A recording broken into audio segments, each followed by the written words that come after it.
Can you talk about what's happening in this World Cup with the referees and Trevor? I don't know what do you make of that? With what? With ice and this and the people not coming in and Iran going to Mexico and okay, here's the thing. The referee not making okay, here's the thing I don't understand. And chat, you should weigh in on this as well. Here's what I don't understand. This referee from Somalia. From Somalia, he gets kicked out of the US after like an 11-hour interrogation. Yes. Yes, but what I don't understand is this. Why did they approve his visa?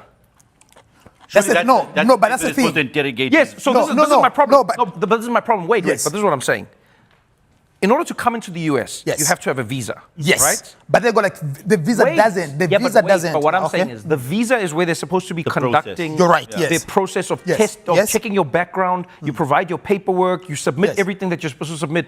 Those people approved him. Yes. And then he gets to the maybe it was US. a VAR. But what if he becomes? What if he becomes VAR? Wait. What if he becomes? He made the American border. The American border has VAR. When like yes. I would buy this argument if only you received your visa when you reached the country. But he got his visa 2 months ago. Maybe he said things that are not. And he had a diplomatic. No, but apparently there was one tweet. And he had a diplomatic passport. Apparently it was one tweet. Yes. But I don't know if this is true. I don't know if this is true. But they have said. But I'll say this as someone. I don't know. When you go get the visa, the US embassy is very clear. The visa does not guarantee entry. You can still be denied by the border control guys. No, I hear you here. What I'm saying is this. It's weird to me that the process that is meant to be about vetting you, somehow failed, and let the person come to the US, and then when they got here, the guy at the border was like, no, actually. And also, this is not a regular Somali citizen just coming into America. That's what I'm saying. This is the referee of the year in Africa. And then, by the way, did you see in the press conference, Gianni Infantino said, did you guys watch the press conference as well? Gianni Infantino said, Gianni? He said, as Trump calls there was a BBC journalist who was like, Mr. Infantino, looking at everything that's been happening with immigration and looking at how people are being kicked out of the United States, and is it fair to say that you should be embarrassed? And I'm paraphrasing, but he was like, you should be embarrassed about it. Then Infantino was like, I can't control what happens in another country. Which is a terrible lie. Because you remember when we went to Russia? Terrible lie. Not just Russia. You remember when we went to Qatar? Yes. When FIFA brings the World Cup to your country, they take over everything. They take over your immigration. They take over your judiciary and like even beverages sometimes. Entire legal system.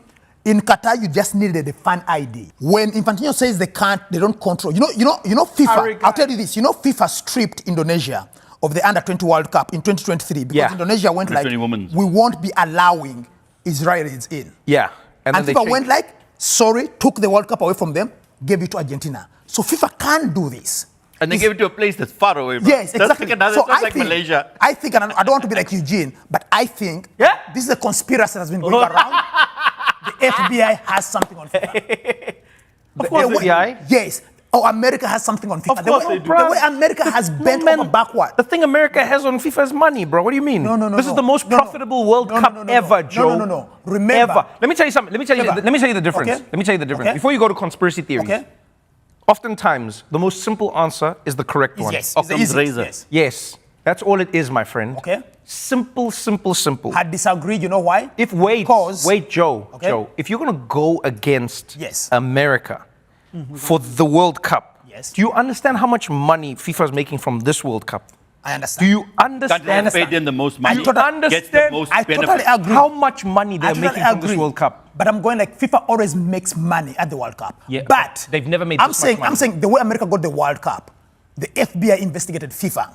This was basically a plea deal. Yes, this was a plea deal for FIFA. FIFA went like, we'll give you the World Cup. That's right. Follow the money, Annie. And then you can cancel the investigations. And now the way FIFA is bending over backwards to accommodate America, FIFA never does that.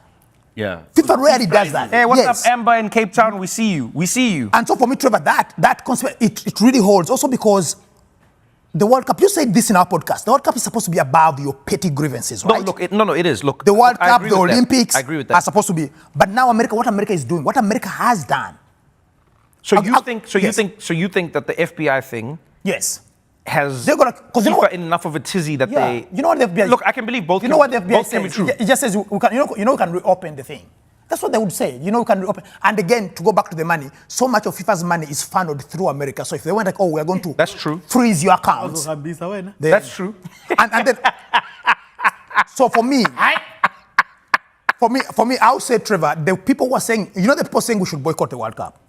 Which I think for me is guys, the wrong. You can never boycott a World Cup. It's the wrong thing to do. Yes, it's the wrong thing to do. Guys, because that's what FIFA would want. Guys, for the fans to surrender. Guys, can we just stop? If Qatar or Russia did what the US is doing now, who do you think is going to struggle the most in the heat? The English. I think the English team. Yes.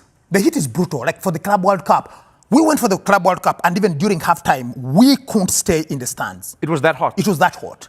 You had to go indoors. It was really hot. Like you couldn't. It was unsustainable. And so I think the English. So then that probably means the South American team. Thomas Tuchel said he might even keep the substitutes in the dressing room. Yes. Because of how hot it is. Yes, how hot it is. So that they're ready to come on, because they can't survive the heat and then go straight into playing. Which is interesting because Qatar, they forced Qatar to hold. Okay, they didn't force them, but Qatar had to hold their World Cup in the winter because they were so scared of the heat. It is crazy. Yes. And that's what I'm saying. America is getting away with a lot, guys. America's getting away with a lot. It is pretty crazy. US summer are different. Yes, but still brutal. No. But the temperatures are like it's not getting to the same level. But the humidity here is no. But joke. they told Qatar you have to hold yours in the winter, and America just look for me. I'm saying I understand where the people are coming from. Understand this. America, if we're honest, America doesn't need the World Cup. If you go into the streets, people don't even know it's happening. They don't even know the World Cup's on. If you walk around in New York, there's nothing that says World Cup. I thought the Knicks were playing in the World Cup. There were so many uniforms. I thought that's who they're sending.